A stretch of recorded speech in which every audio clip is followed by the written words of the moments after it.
Ya, hukum mad itu kemarin ada berapa, Bu? Tiga atau dua? Itu huruf mad ada tiga. Huruf mad ada tiga. Huruf mad apa aja, Bu?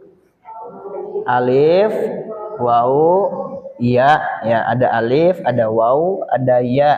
Ini huruf mad.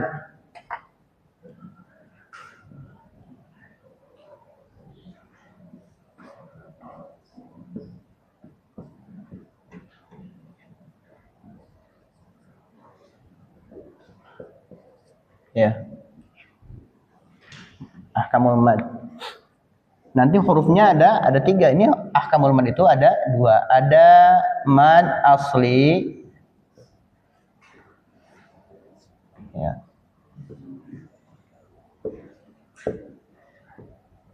Ada mad far'i, ya.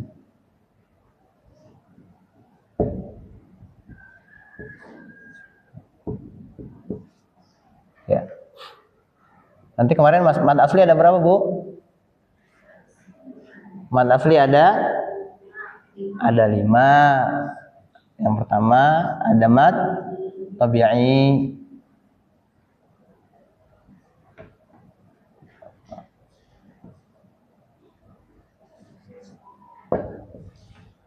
Tabi'i. Yang kedua mad badal. Ya. Yang ketiga mad iwad. Yang keempat mad tamkin. Ya.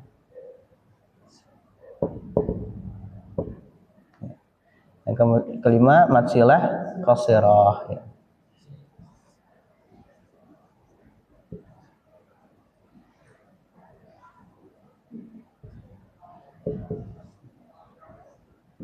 Mad tamkin, mad iwad, mad badal, tabi'i.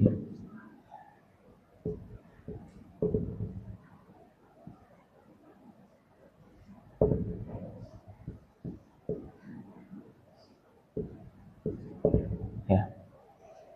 Jadi ada 5. Oke.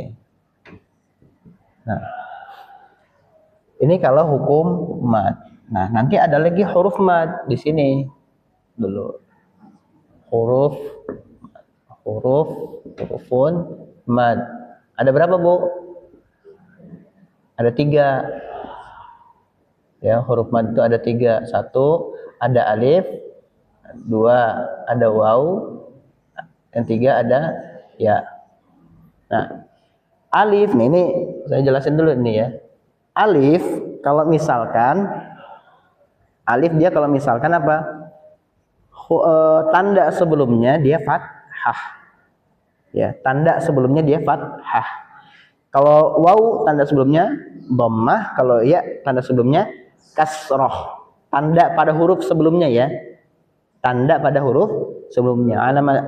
Alamatul huruf ya. Tanda pada sebelumnya. Alamatul qabla huruf itu adalah fathah. Kemudian ada dhammah, ada ya. Contoh apa? Contoh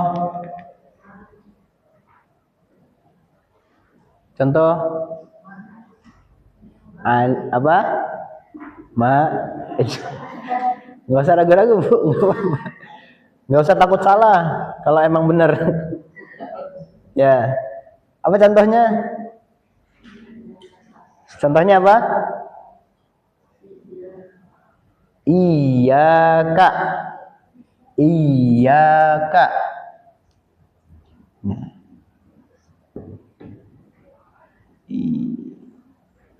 Iya. Iya, Kak. Nah, ini ada alif ya. Ada alif. Mana ya? Biar pakai. Nah, ini ada alif, sebelumnya ada fathah. Ya. Contoh yang wawu sekarang. Yulad. Ya. Yulad. Nah. Ya. Yulad. Yulad. Ya, dhammah, ada waw, kemudian ada dhammah. Ya. Jadi setiap segala sesuatu pasti punya tanda, termasuk tajwid. Sehingga ketika kita memahami tandanya, kita tahu dia hukumnya apa, termasuk hukum mad. Nah, makanya mad ini mungkin kita akan sering ulang terus-menerus ya. Karena memang pembahasannya butuh latihan. Ya. Orang bisa terampil sebelum praktik, dia harus banyak latihan. Sekarang ya, aliman ya. Kok gini sih? Aliman. Aliman. Ini ada huruf ya, ada kasroh. Ya. Mudah kan? Masih mudah, Bu ya. Alhamdulillah. Nah, sekarang kita lihat satu-satu nih. Yang mad tabi'i, apa mad tabi'i itu? Mad tabi'i itu mad asli. Jadi nyebutinnya bisa mad asli, bisa mad tabi'i ya. Bisa mad asli, bisa mad tabi'i, itu enggak masalah. Ya, ada orang yang bilang ini mad tabi'i itu ya mad asli, ya enggak masalah. Memang mad tabi'i itu adalah mad asli. Penggunaannya sama, kurang lebih kayak begini. Itu mad tabi'i. Sekarang mad badal. Mad badal contohnya apa? Contohnya itu ni aminu, aminu. Ini contohnya mad badal. Aminu, aminu ya. Aminu ini dibacanya dua harakat ya. Aminu, atau misalkan dia nggak ada ini. Aminu, aminu. Jadi ini dibacanya dua harakat. Ingat setiap huruf mad hukum awalnya apa? Dibacanya dua harakat. Ini hukum asalnya mad itu dibacanya dua harakat, tidak boleh kurang dari dua. Jadi bare minimumnya adalah dua harakat, dua ketukan, nggak boleh kurang dari dua. Lebih boleh nggak? Boleh, tapi dengan syarat dan ketentuan yang berlaku.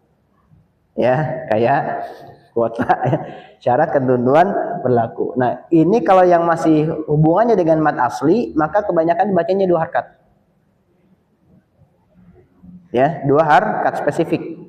Nanti kalau sudah mad far'i, nanti kita ketemu ada mad jaiz, ada mad wajib. Nah, itu nanti bacanya lebih dari dua harakat dengan ketentuan dan syarat yang berlaku. Kemudian mad iwad, contoh mad iwad kayak gimana? Mad iwad yang terjadi ketika berwaqaf pada huruf yang berakhiran fathah tain. Contoh misalkan aliman hakima ya. Aliman hakima ya. Hakima ya. Aliman hakima. Syaratnya apa? Syaratnya waqaf. Waqaf plus fathah tain. Nah, waqaf itu berhenti ya. Jadi kalau misalkan kita berhentinya di sini, maka ini dibacanya tidak aliman tapi alima. Ya. Jadi aliman hakima, aliman hakima. Ya, mudah ya. Jadi tandanya ini apa? Waqaf fathah tain. Sekarang mad tamkin. Huruf ya bertasydid. Rabbaniyina, al-hawariyina. Nah, contoh. Al-hawariyina.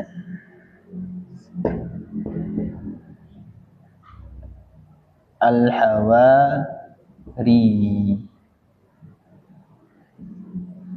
Nah, gini ianya dua ya. Ina. Ini syaratnya apa? Huruf ya plus ya sukun bertasydid. Ya. Dan ini cara bacanya ada penekanan.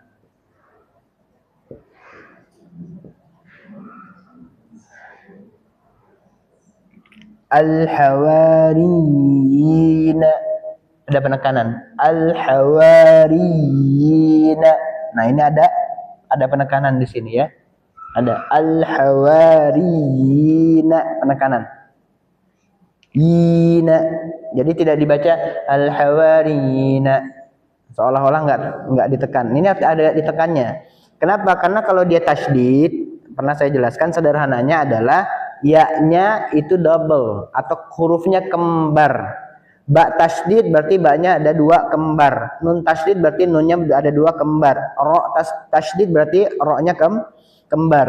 Sama ya tasydid berarti ya-nya kembar ditambah ya sukun lagi. Ya makanya disebutnya ini mad apa? Mad tamkin. Ya, al-hawariyina, riyina, harus ada penekanan di situ bahwa di sini itu ada yang tasydid, ada yang sukunnya. Dibaca berarti berapa harkat? 2 harkat dan harus ada tekanan. Ya, al-hawariyina, al-rabaniyuna. Udah ya. Ya, terus di sini juga an-nabiyyin wal ummiyin. Ya. Nah, yang terakhir ada matsilah qasirah. Matsilah qasirah ya. Matsilah qasirah yaitu huruf ha dhamir yang tidak didahului maupun diikuti huruf sukun bertemu selain huruf hamzah. Contoh wamra'atuhu hammalatal hatab, la ta'khuduhu, la ta'khuduhu, la ta'khuduhu, la ta'khuduhu, itu hak dhamir. Hak dhamir, hak pengganti, hak yang dia mengacu kepada seseorang, hak yang mengacu kepada pekerjaan seseorang, hak yang mengacu kepada amalan seseorang dan yang lainnya. Contoh misalkan Allahul huwallahu ahad, la ilaha illallahu. Di sini mengacu kepada Allah. Makanya kalimat la ilaha illallah itu ketika dihapus hurufnya satu persatu akan tetap merujuk kepada Allah Subhanahu wa taala. Ya, ini hak dhamir. Ya, wamra'atuhu hamma. Jadi tidak dibaca wamra'atuhu hamma, tapi dibacanya wamra'atuhu hammalatal hatab. Nah, ingat kemarin mim dan nun bertasydid itu harus ada gunna. La ta'khuduhu sinatun wala naum. Tidak dibaca la ta'khuduhu sinatun wala naum. Nah, itu jadi agak ngaco ininya ya. Ya.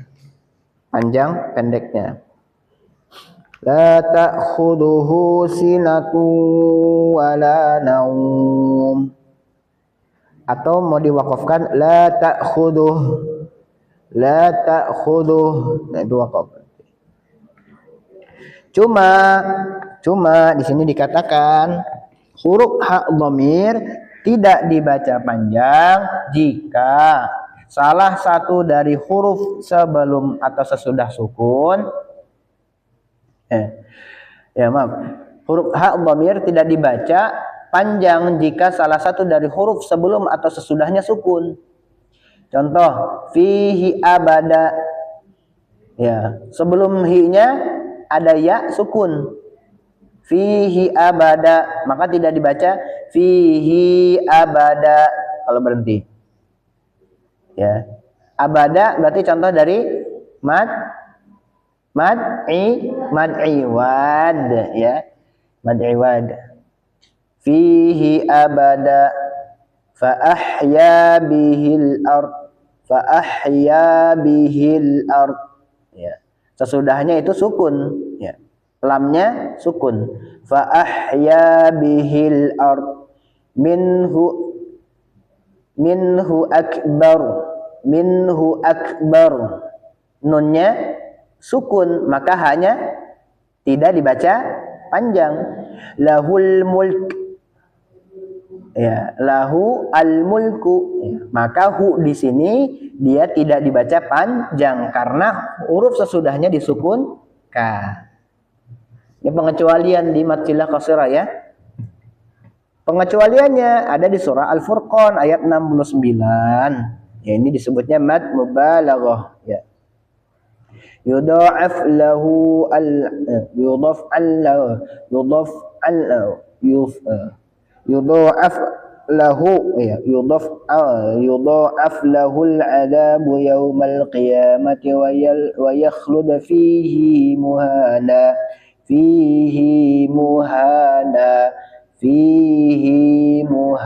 dipanjang. Ini pengecualian disebutnya mad mubalaghah. Wa yakhlud fihi muhana. Padahal ya-nya sukun, tapi hi-nya dibaca panjang. Ya. Sekali lagi Bu, ini harus sering-sering latihan. Tidak bisa hanya dibaca terus Ibu simpen, nggak latihan. Besoknya pasti lupa. Tapi kalau sering dibaca, maka lisan kita ini punya core memory. Jadi punya memori yang akan tetap melekat meskipun kita amnesia. Otot-otot tubuh kita itu nggak bisa kena amnesia. Nggak bisa kena pikun, Bu. Otot tubuh nggak bisa kena pikun, nggak bisa kena amnesia. Ini luar biasanya. Makanya orang yang pikun kadang-kadang dia masih tahu bagaimana tata cara wudhu. Karena bertahun-tahun dia wudhunya mengulang. Bacaan Al-Fatihah pun sama. Ada orang amnesia tapi tetap bisa lancar baca Al-Fatihah. Berarti diulang-ulang, terbiasa. Ada penghafal Quran, kemudian amnesia, hafalan Qurannya nggak hilang. Artinya apa? Artinya sering diulang. Maka lisannya akan otomatis. Ataupun kita lagi baca, kita nggak hafal nih ayatnya. Tapi kemudian baca, ada orang baca, kita dengar, kok kayaknya itu salah deh, bukan gitu deh. Harusnya ada tasdidnya deh, harusnya ada ininya deh. Kenapa bisa demikian walaupun nggak hafal? Karena sering diulang-ulang. Ya. Nah, ini yang luar. Ini jam'ahu al-Qur'anah ya. Makanya Allah tuh kumpulkan Al-Quran itu di dada-dada kita, ya, di hati-hati kita. Kemudian lafaz yaraddahu surat Az-Zumar ayat 7 tetap dibaca satu harkat, baik waqaf maupun wasal, meskipun sebelum dan sesudahnya merupakan huruf hidup. Wa in tashkuru yaraddahu lakum. Nah, ini pengecualian ya. Ini pengecualian. Az-Zumar ayat 7 ya, tetap dibaca satu harokat baik waqaf ataupun wasal. Yardah. Jadi kalau misalkan wa in tashkuru yardah, nah itu tetap dibaca hu-nya dibaca pendek. Kalau enggak wa in tashkuru yardahu lakum, wa in tashkuru yardahu lakum. Nah, itu hu-nya tidak dibaca panjang dua harkat. Kemudian selain huruf ha dhamir tidak dibaca panjang. Contoh selain huruf ha dhamir tidak dibaca fawakihu katsirah la in lam yantahi lanasfa'am ma nafqahu katsira.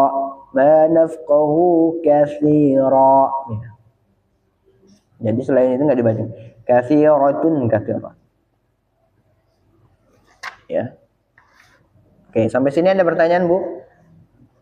Boleh.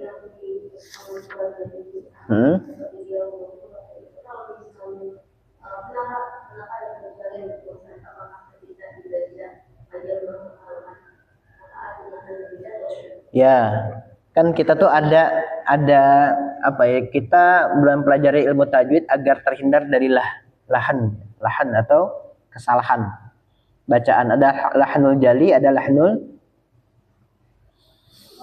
kafi ya, ada lahnul kafi, ada lahnul jali. Ada yang dia bisa merubah arti, merubah makna, ada yang dia tidak merubah makna sehingga masih bisa dimaafkan.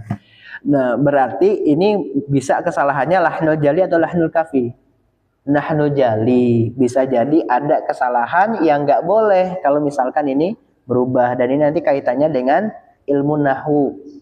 Ada beberapa ilmu nahwu yang memang menjadikan ayat Al-Quran itu spesifik dan spesial.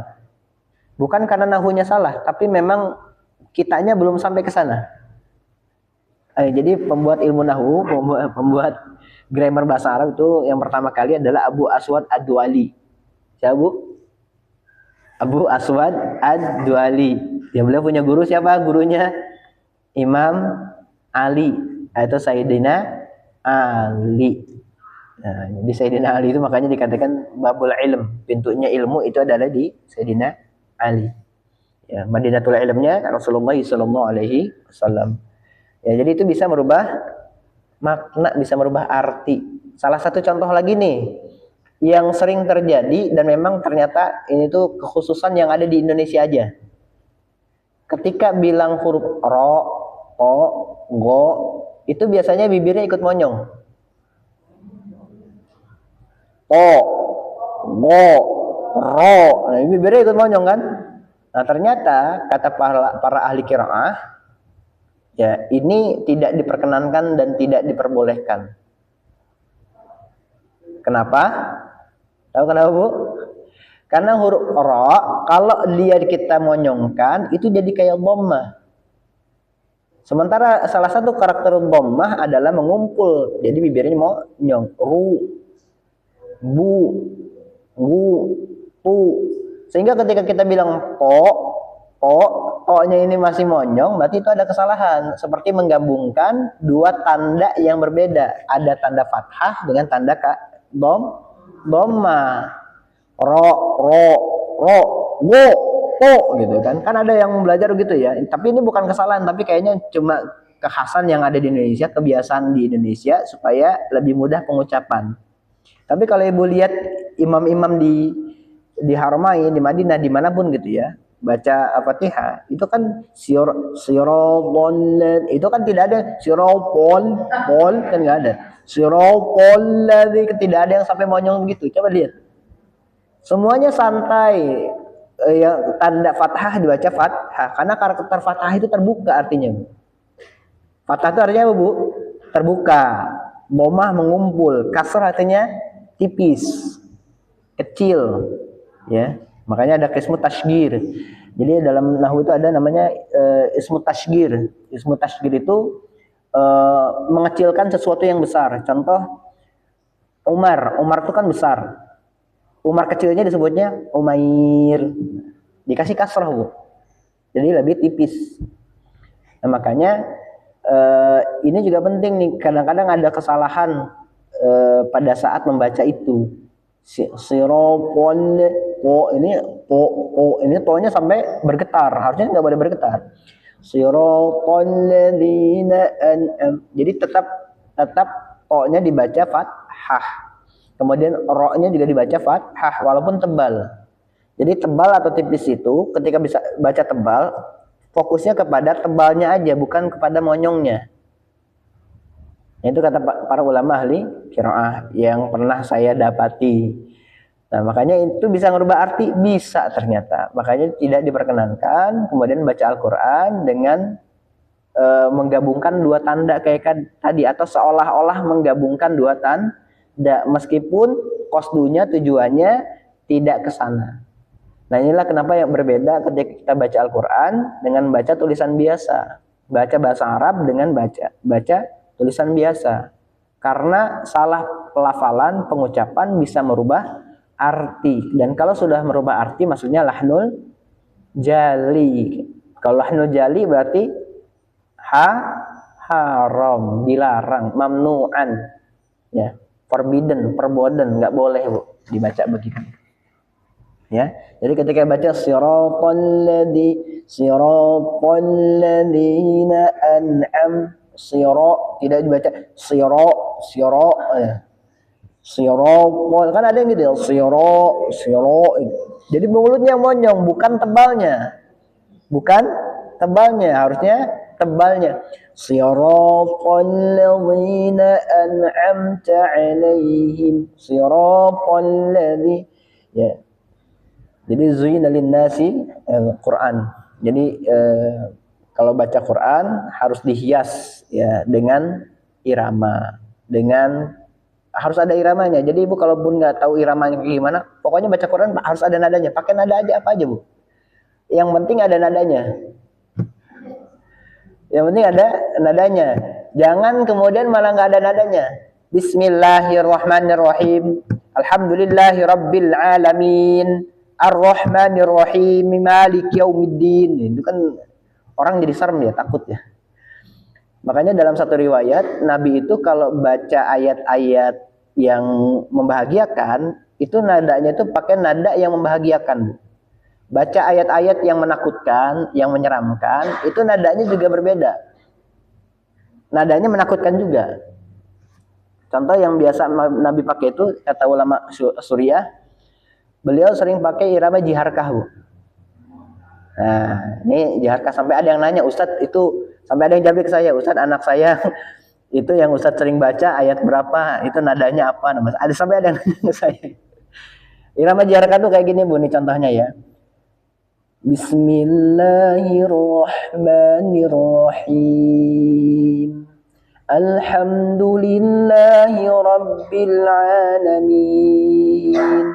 Ar-Rahmanir-Rahim. Maliki yaumiddin.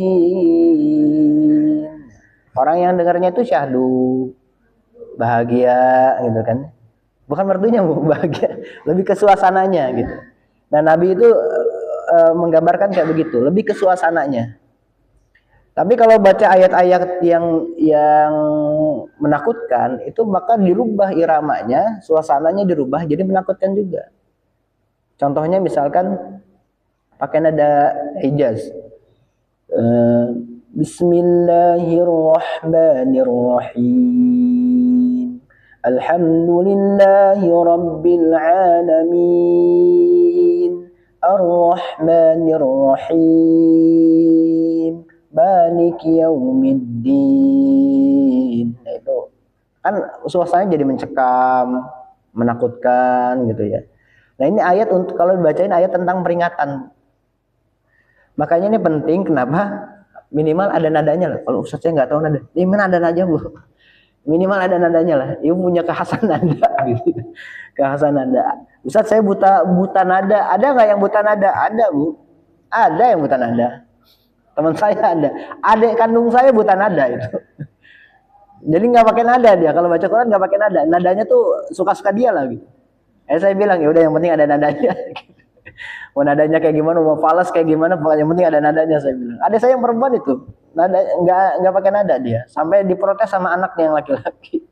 Ibu kok baca Qurannya begitu katanya. Kenapa nadanya aneh gitu? Bukan aneh, tapi memang ya begitu gitu. Ada orang yang dia buta tempo, buta nada, nggak tahu irama, udah diajarin berkali-kali tapi tetap nggak bisa. Ya, nah ini penting. Kenapa tadi ya di ada mubalaghah itu jangan sampai kemudian kesalahan yang tampil itu adalah kesalahan yang bisa merubah arti, merubah makna, kemudian bukannya dapat pahala malah jadi dapat dosa. Nah, inilah makanya harus setiap apa yang kita lakukan itu harus ada tuntunannya, qasdunya harus jelas, niatnya, motifnya harus ada, kemudian harus amalnya harus disengaja. Ya, jadi kalau amal itu harus disengaja. Makanya innamal a'malu binniyat. Makanya pakai amal. Artinya apa? Ngamalin sesuatu itu harus disengaja. Jadi kalau misalkan ada ibu udah baca ini segala macam, itu salah. Oh iya, saya nggak sengaja. Alasannya nggak logis Bu. Saya nggak sengaja. Kemudian misalkan bawa mobil kenceng nabrak tiang, sengaja nggak Bu kira-kira itu? Enggak. Tapi bisa jadi nggak itu sengaja? Bisa, maka motifnya nanti dicari. Motif kamu apa sebetulnya? Kenapa kamu nabrakin ini diri itu? Sebabnya apa? Oh, sebabnya dia mabuk. Berarti benar tidak sengaja, hilang akal. Kalau hilang akal, bisa ditanya nggak motifnya apa? Nggak bisa. Karena dia mabuk, sebabnya udah pasti. Tapi kalau dia nggak lagi mabuk, dia nggak lagi ini segala macam, bisa jadi sengaja nggak itu? Makanya kena delik nanti kalau dalam hukum kita. Bila hukum positif itu di undang-undang pasti kena delik. Itu Bu ya. Ada pertanyaan lagi Bu? Pakai nada. Pas sholat tuh gini Bu.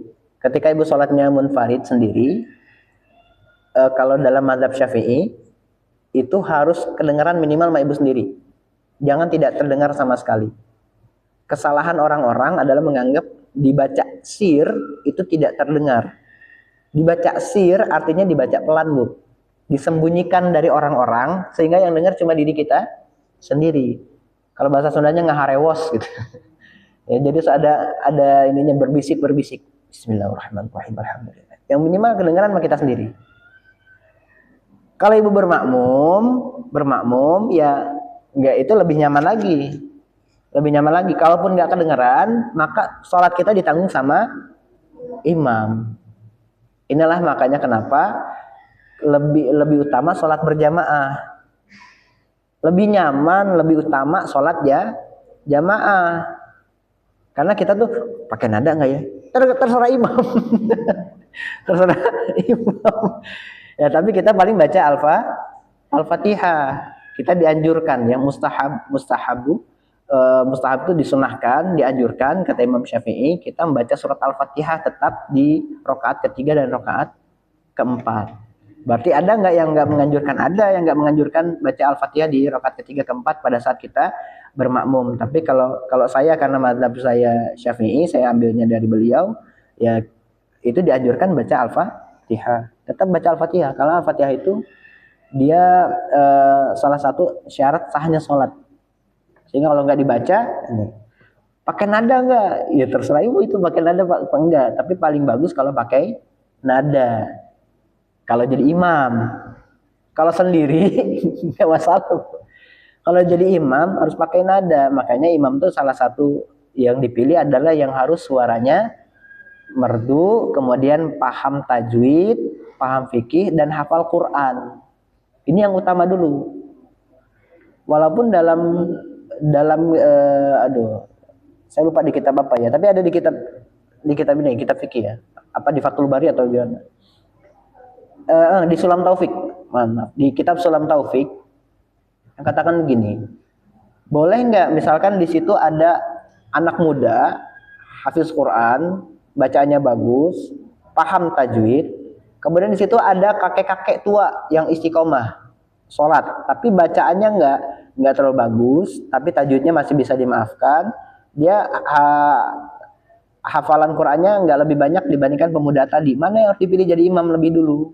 Maka harus yang orang tua yang istiqomah. Ini duluan Bu yang disuruh maju.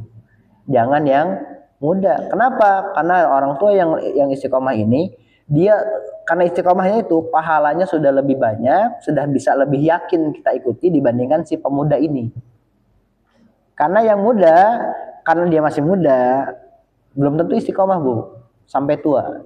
Tapi yang tua ini kita udah yakin bahwa dia ini istiqomah sampai tua. Sementara kalau yang muda, bisa jadi ketika dia bacaannya itu dibagus-bagusin. Ya, dibagus-bagusin seolah-olah nih bacaan saya bagus nih. Ada yang muji, wah Ustadz bacaannya bagus. Oh ya makasih. Besok dia bacanya jadi makin cengkoknya jadi makin banyak.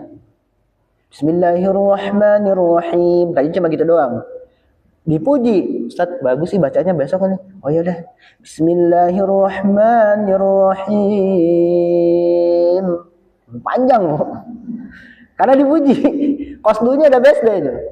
Qasdunya udah beda. Niatnya udah kan tidak karena Allah, tapi karena pujian manusia. Jadi makanya niat itu bisa berubah. Itu sebabnya di kitab Sulam Taufik itu kenapa orang tua yang istiqomah niat didahulukan, karena memang dia sudah dipastikan istiqomahnya sampai tua. Yang muda ini belum tentu Bu. Ya karena kalau yang muda biasanya masih kurang matang, apalagi yang usianya di bawah 40 tahun. Jadi Quran surah Al-Aqaf ayat 15 itu kita baru mencapai kedewasaan, kematangan berpikir, mentalitas yang bagus itu di usia 40. Dan sebelum usia 40, yang ngebentuk itu semua adalah di usia sebelumnya, di 40 ke bawah. Di 40 ke bawah. Ada yang udah 40 Bu? Aduh udah lihat Bu Nurul. Udah pasti. Udah banyak saya Ustaz. Nah itu kalau udah nyampe usia 40, dilebihkan usianya, maka di kitab Riyadhus Shalihin itu dikatakan itu berarti adalah usia bonus Bu. Lebih dari 63 bonusnya ditambah banyak. Lebih dari 60 tahun itu antara bonus atau diazab. Antara dua. Kan ada orang yang diazab dan itu ada begini, orang dipanjangkan usianya karena memang ini orang ditunggu tobatnya sama Allah. Ditunggu tobatnya nih. Enggak tobat-tobat juga. Dipanjangin usianya, kan udah lebih susah. Sholat jadi lebih susah, udah banyak sakit, banyak encok, nyeri badan di mana-mana. Bangun aja susah. Duduk lama-lama kesemutan. Ya, iya. Udah ngerasain, lama-lama udah kesemutan. Olahraga mau jalan kaki juga udah ngos-ngosan. Oh, udah banyak tuh penyakit masuk tuh di usia 40 ke atas. Makanya banyak ahli kesehatan tuh bilang kalau udah usia 40 ke atas ini harus hati-hati, jaga makanan, ya, jaga pola makan, jaga pola tidur, olahraga harus rutin, udah nggak boleh lagi enggak gitu ya. Tidur cukup. Nah, ini udah 40 ke atas, Bu, 40 ke atas. Memang penyakit itu semuanya ada di 40 ke atas. Jadi kalau dikata tapi Nabi Ustadz masih ini, ya Nabi sehat. Ya bayangkan Nabi itu jalan kaki sehari 9.000 langkah, Bu. Atau sekitar 9 kilo. Sehari, Bu, ya. Sehari. Dan itu di padang gurun yang panas. Kita kadang-kadang ini udah nggak panas, udara sejuk, ya enakan rebahan Ustadz, enakan nyeblak, enakan ngebaso, wah udah ya. Tinggal siap saja 40 ke atas, penyakit semua muncul, Bu.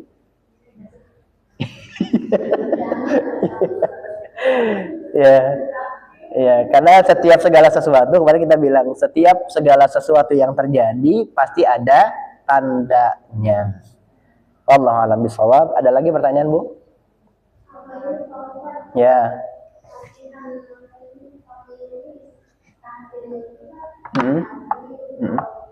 Iya.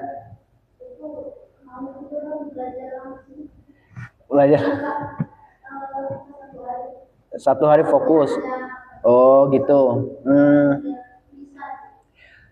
Fokus di makharijul huruf. Nah, ini kan saya bilang dari awal, kita tuntaskan dulu ini semua.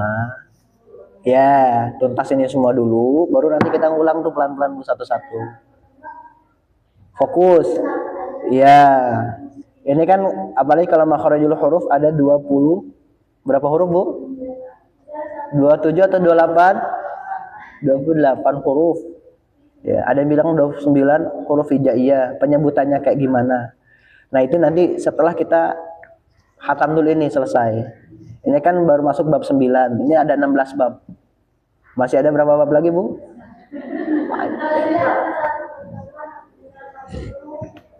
Insya Allah nanti coba ya, nanti kita bikin per kelompok, Bu, ya. Ya, nanti kita bikin per kelompok. Ya, nanti per kelompok saya kasih selebaran, saya kasih tugas.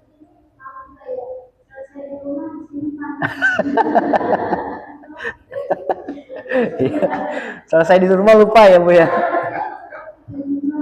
Iya.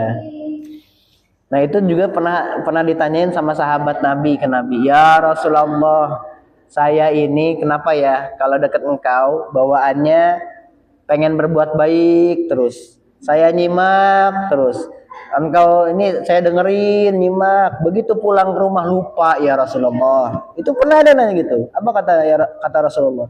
Sa'ah wa sa'ah, sa'atan wa sa'atan. Maka setiap waktu itu ada pekerjaannya, ada waktunya gitu ya, ada prioritasnya. Sa'ah wa sa'ah. Jadi setiap waktu itu nggak selamanya kita baik terus, nggak selamanya kita pengen berbuat baik terus, nggak selamanya juga kita berbuat buruk terus, nggak selamanya kita berbuat yang mubah terus. Nah, itulah makanya ada kata sa'ah wa sa'ah. Kemudian ada juga hadis ni'matani maghbunun fihi katsirun minan nas, as-sihhatu wal faragh. Dua nikmat yang kemudian manusia lalai darinya adalah nikmat sehat sama nikmat waktu luang. Sebetulnya ketika Rasulullah bilang sa'ah wa sa'ah, kita tuh diminta untuk bikin jadwal rutinan setiap hari. Jadi sebelum memulai hari, kita udah tahu dulu kita mau ngapain nih hari ini. Dibikin dulu, Bu, jadwalnya. Dilihat dulu. Ini kan kadang-kadang nggak dibikin jadwal. Ah, elah, enak ngopi nih, ngopi gitu kan. Enak ini. Gimana enaknya aja kan? Gimana enaknya tuh? Nah itu hati-hati.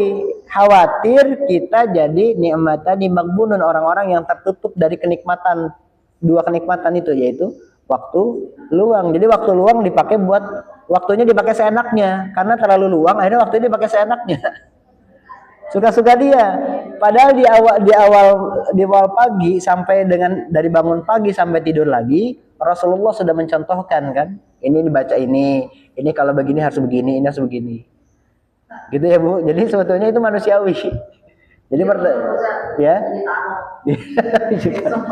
Besok lagi. Nah, biar nggak lupa, makanya jangan ditaruh di bawah Bu kemana-mana. Walaupun nggak dibaca, bawa aja Bu. Bawa aja kemana-mana. Kalau nggak Ibu punya, saya dulu lagi kuliah sama lagi belajar ya sama guru saya itu, saya punya satu buku kecil tuh. Buku kecil saya tulis itu semua. Setiap yang ini penting saya tulis. Mau dibaca apa enggak saya bawa aja kemana-mana. Biarin dikatain ini saya bodoh amat saya bilang. Ya karena ini sebagai pengingat, minimal kalau dibawa kita ingat kan, buka dah. Oh iya ada nih, udah taruh lagi. Kan itu diingat tuh. Dan itu rutin.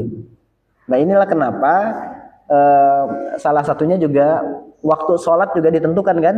Kita nggak bisa sholat subuh di waktu zuhur, nggak bisa sholat zuhur di waktu asar, atau sebelum subuh berkumandang azan nggak boleh kita sholat subuh, malah jadi haram. Karena hukum asal ibadah itu haram sampai dengan ada dalil yang memerintahkan. Ya sama kayak kita ini.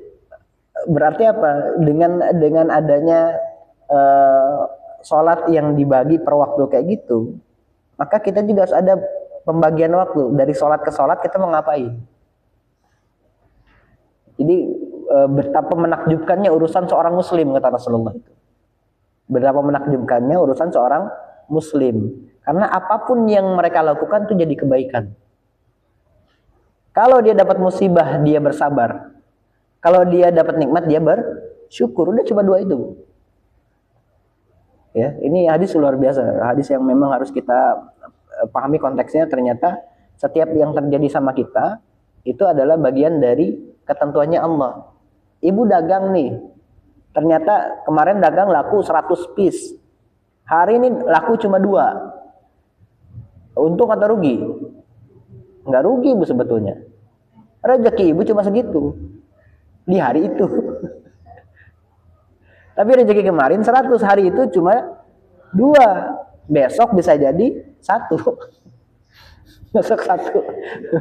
Besoknya tutup. Artinya rezekinya selesai. Boleh Bu. Kan di musim sana udah aja ya. Di sini belum. Kita sholat Ya. Sholat di sini baru aja. Langsung sholat aja Bu. Kan masih satu wilayah. Kecuali yang azan di Zimbabwe itu. Mau sholat. Nggak boleh itu Bu. Ya, kalau azan gini Bu. Sebetulnya ini juga dulu jadi polemik sih. Saya pernah diskusi sama teman saya yang keluaran dari Al-Ahqaf, ya, dari Yaman. Beliau bilang begini, sebetulnya waktu sholat di Indonesia itu sudah dimajukan 5 menit.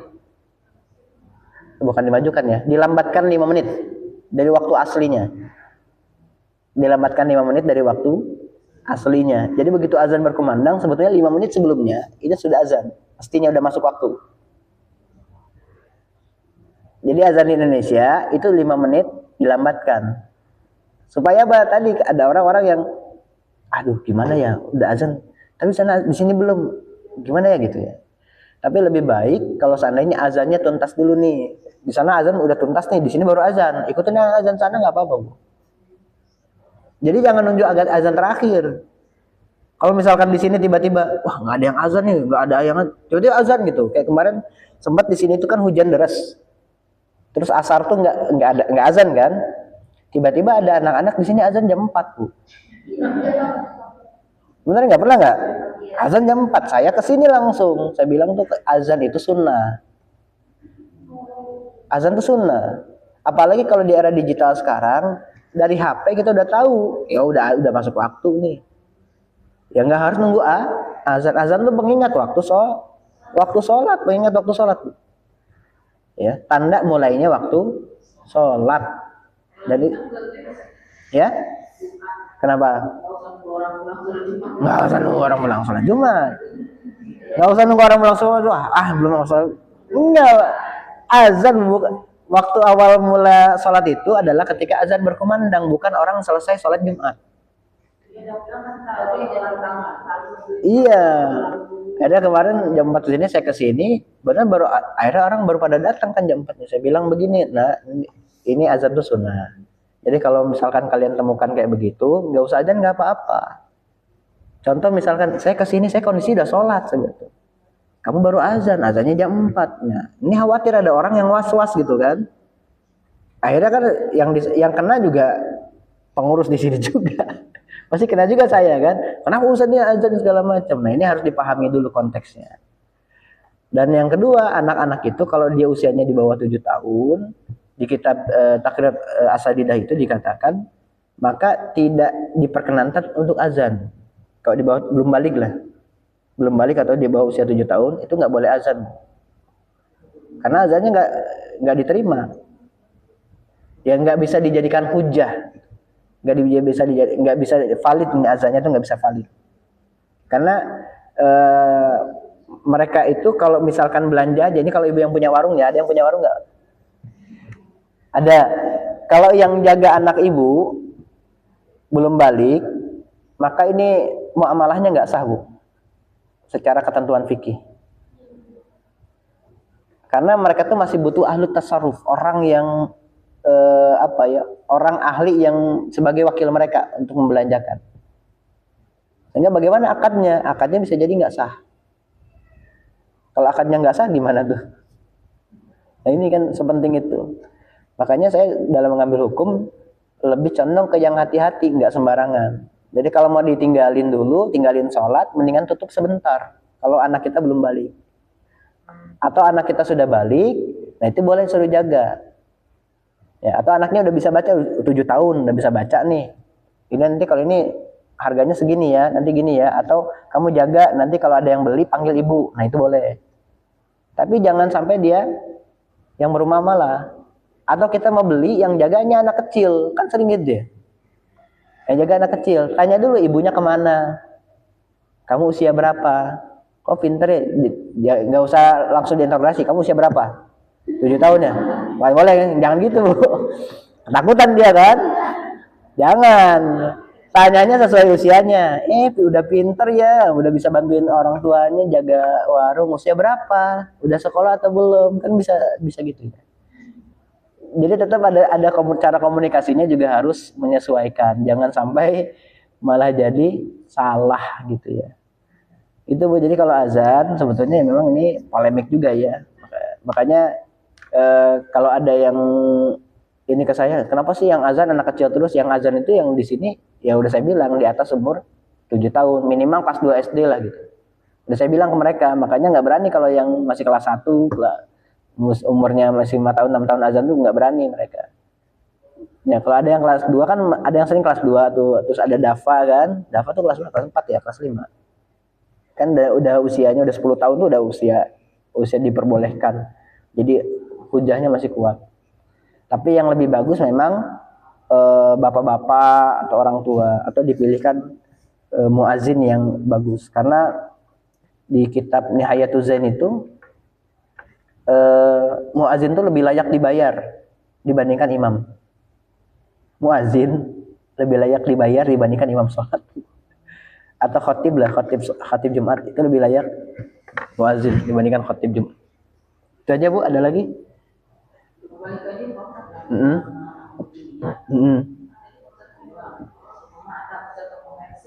Iya.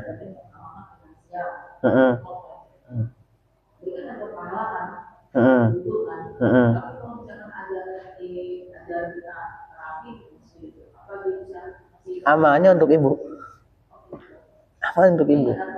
Lah kan dia tujuannya kosdunya bukan Allah berarti. Iya, ajarannya tetap dapat sama ibu. Cuma dia nggak dapat keutamaan mengajarinya. Nggak dapat keutamaan mengajarinya. Kan ilmunya tetap kan ibu dapat kan? Nah, ibu amalin kan? Nah, dan memang ada hadis juga yang menyebutkan barang siapa yang kemudian menunjukkan pada satu kebaikan, maka dia akan mendapatkan kebaikan itu selama orang yang diberikan kebaikan itu dia melakukan. Ya, dia dapat keutamaan itu, tapi nggak dapat keutamaan ngajarinya, Bu. Ngajarin nggak dapat. Apa yang hilang dari dia? Wibawa hilang, kealiman udah hilang, alimnya udah hilang. Karena udah talabud dunya bi amalil akhirah, alimnya udah hilang. Tingkat kesolehannya dipertanyakan. Mungkin nggak jadi orang jadi jauh dari agama karena dia? Mungkin. Mungkin nggak jadi jauh agama karena dia? Mungkin. Contohnya gini, ketika orang tuh tahu si ustadz ini harus dibayar sekian, kemudian dia nggak mampu untuk bayar itu, maka dia akan merasa bahwa agama ini butuh harta untuk bisa diambil, yang akhirnya menyusahkan. Hingga akan menganggap bahwa agama ini hanya untuk orang-orang yang kaya saja. Orang miskin seperti saya tidak layak dapat agama. Ada di Kepulauan Dobo di Maluku sana, itu kita temukan mereka tuh menganggap bahwa orang-orang miskin kayak mereka itu nggak dipantas atau nggak diperbolehkan dilarang ikut sholat jamaah, Bu. Jadi ketika kita sholat jamaah di masjidnya, dia cuma liatin dari luar si marbot ini. Ketika kita tanya, Pak, kenapa Bapak nggak ikut sholat sama kami? Loh, emang boleh? Kan saya ini bukan orang kaya tuan-tuan ini, katanya. Saya kan cuma orang miskin segala macam. Nah, itu anggapan itu karena di awal tuh ada ustadz yang kayak demikian. Yang dia tuh nggak mau datang kalau nggak dibayar sekian. Wah, ilmu tuh kan mahal, susah dicarinya segala memang. Tapi kan thalabud dunya bi amalil akhirah juga itu disinggung sama Imam Hasan al-Basri. Itu bisa mematikan hati. Nah, ini juga menjadi salah satu landasan saya kenapa majelis tahsin ini saya nggak pungut biaya sepeser pun, nggak saya bolehin. Ya kalau mau dibandingkan dengan yang lain mungkin, oh iya ini di lain bayar segala macam. Nah, itu ilmu itu nggak untuk dibandingkan. Kalau ibu temukan kebaikan dari saya silakan ambil. Kalau nggak temukan, kalau temu buruknya silakan dibuang. Kalau ibu lagi belajar juga sama ustadz yang lain, sama ustazah yang lain, diambil juga ilmunya, Bu. Jadi selama ini kita awam statusnya, itu harus tetap nyari ilmu, Bu. Bahkan kalau fardhatun ala kulli muslimin. Nah, itu fardhahnya ini yang berat, Bu. Wajib hukumnya. Permasalahannya wajib. Sehingga ketika ibu nggak mencoba untuk mencari ilmu itu, maka jadi dosa besar. Bukan sunnah. Rasulullah bilang, fardhatun ala kulli muslimin wal muslimat. Fardu ini wajib permasalahannya. Tapi apakah semuanya yang harus dipelajari? Ternyata kata Imam Az-Zarnuji di kitab Ta'limut Ta'lim, tidak semua ilmu harus dipelajari. Terus ilmu apa yang dipelajari? Ilmul hal. Baru dengar, Bu, ya? Apa itu ilmu hal? Ilmu hal itu ilmu yang mempelajari tentang kondisi diri kita. Apa yang kita belum tahu nih tentang agama ini, itu diduluin, Bu. Jangan langsung ke bab jihad sebelum ibu masuk bab toharoh.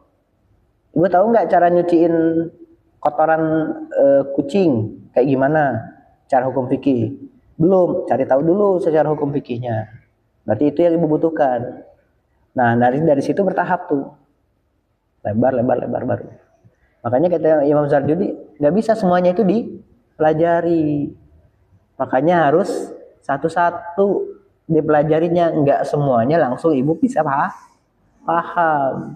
Nah, ini kesalahan kurikulum di negara kita. Anak-anak dalam satu hari bisa belajar 4-5 mata pelajaran. Sampai rumah mumet, rapotnya merah, dimarahin orang tuanya. Yang dimarahin yang jeleknya doang lagi, nggak dilihat yang bagus-bagusnya.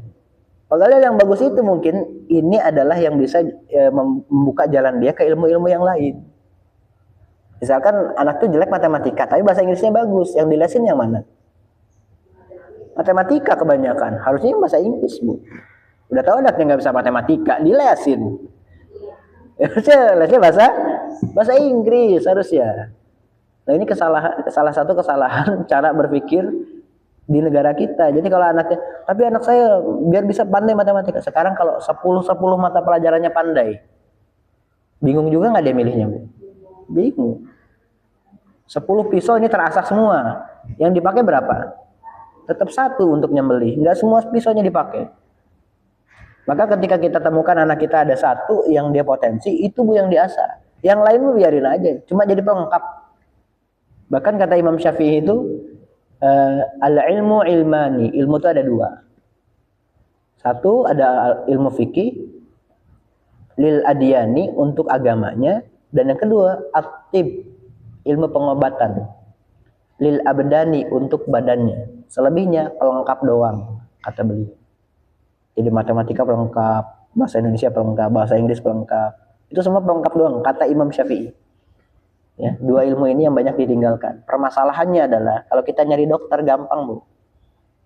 Karena mereka bikin pelang kan? Dokter bedah, dokter anak, dokter spesialis jantung. Ada. Sekarang kalau ahli fikih, ada nggak yang bikin pelang di rumahnya? Aduh. Gimana Ibu nyarinya? Makanya kalau Ibu udah dapet, kejar di situ. Jangan cari yang lain. Karena agama ini ketika dicari susah Bu sekarang. Zaman sekarang susah nyari agama. Yang benar-benar proper gitu ya, yang susah Bu. Ya. Sedikit dulu karena susah informasi terbatas untuk diambil, maka jadi susah. Sekarang informasi tidak terbatas, makanya kita susah bedakan mana yang benar, mana yang salah. Itu aja Bu ya. Wallahu a'lam bishawab. Mudah-mudahan jadi keberkahan untuk kita semua. Hadanallahu wa iyyakum ajmain. Allahu waffiq ila aqwamit thoriq. Wassalamualaikum warahmatullahi wabarakatuh.